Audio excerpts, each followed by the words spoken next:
ప్రియులారా, దేవుని వాక్యం చెబుతూ ఉన్నది కదా, నేను యెహోవాకు మొరపెట్టినప్పుడు ఆయన తన పరిశుద్ధ పర్వతము నుండి నాకు ఉత్తరమిచ్చును అనని.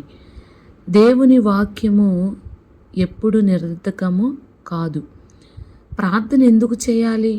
ప్రార్థనలోనే ఎందుకు గడపాలి? ప్రార్థన చేయకపోతే సమస్యలు పోవా? ప్రార్థనలో ఉండకపోతే కష్టాలు పోవా? ఆదివారం దేవుని మందిరానికి వెళ్తున్నాను కదా, మరి డైలీ ఎందుకు ప్రార్థన చేయాలి? ప్రార్థన చేస్తూ ఉన్నప్పుడే దేవుడు ఆలకిస్తాడా?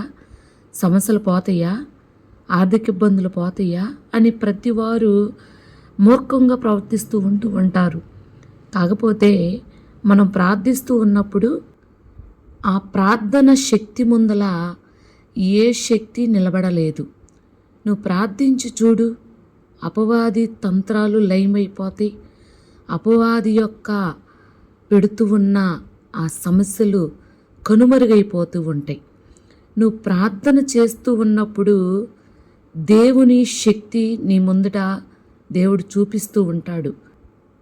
నీ ప్రార్థనలో ఆయన్ని నువ్వు ఏ విధంగా ఉంచుకోవాలంటే సమీప బంధువుగా ఉంచుకోవాలి. సమీప బంధువుగా నువ్వు ఎప్పుడైతే ఉంచుకుంటావో అప్పుడే ఆయన నీ ఎదుట నిలబడి నువ్వు చేస్తున్న ప్రార్థన మీద ఆయన కనుదృష్టి నిలిపి ఆయన చెవులు నీ ప్రార్థన వినేటట్టు చేస్తూ ఉంటాయి అన్నమాట. నువ్వు చేస్తున్న ప్రార్థన ఎలా ఉండాలంటే విశ్వాసముతో చేయాలి.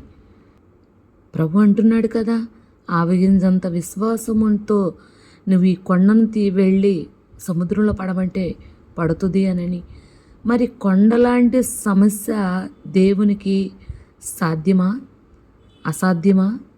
ఒకసారి గమనించండి. సాధ్యపరుచువాడు ఆయన, ఆయనకు అసాధ్యమైనది ఏది లేదు.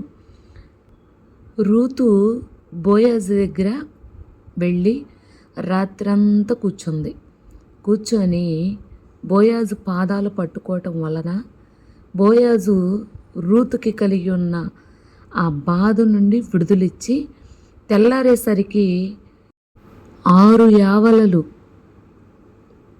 కొలిచి పంపించాడు. అయితే మరి రూతు అంతగా దీవించబడి ఇప్పుడు రూతు చరిత్ర ఒక కోణముగా నిలబడి ఉన్నది. ఈరోజు నువ్వు ప్రార్థన చేస్తూ ఉన్నప్పుడు ఇష్టంతో ప్రార్థన చేయాలి, కష్టముతో కాదు. ప్రార్థన చేయమన్నారు కదా, ఏదో కూర్చున్నాను అనేసి చేయకూడదు. ఇష్టముతో చెయ్యు. నీ కష్టాలన్నీ దేవుడు తొలగిస్తాడు. నీ యొక్క బాధలన్నిటిలో నుంచి దేవుడు విడుదలిస్తాడు. నువ్వు విశ్వాసముతో ప్రార్థన చేయి. దేవుడు నీ ప్రార్థన దగ్గరికి దిగి వస్తాడు. నీ యొక్క రూములో ప్రార్థన గదిగా ఏర్పరచుకో. నువ్వు ప్రార్థించి బయటికి కదులు. దేవదూతలు వచ్చి ఆ గదిలో నీ కోసం విజ్ఞాపన చేస్తూనే ఉంటాయి, ప్రార్థిస్తూనే ఉంటాయి, నీ కోసం మొర్ర పెడుతూనే ఉంటాయి. ఓకేనా ప్రియులారా? ప్రభునందు మిమ్మల్ని దేవుడు దీవించునుగాక.